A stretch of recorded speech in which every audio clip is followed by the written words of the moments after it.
In this video, I'll go over the 8 steps you need to take to delete a Zelle recipient in the Chase app.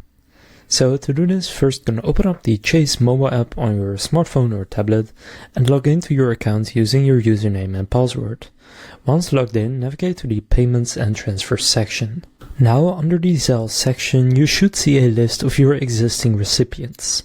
Find the recipient you want to delete and tap on their name. Then look for an option to delete or remove the recipient from your list.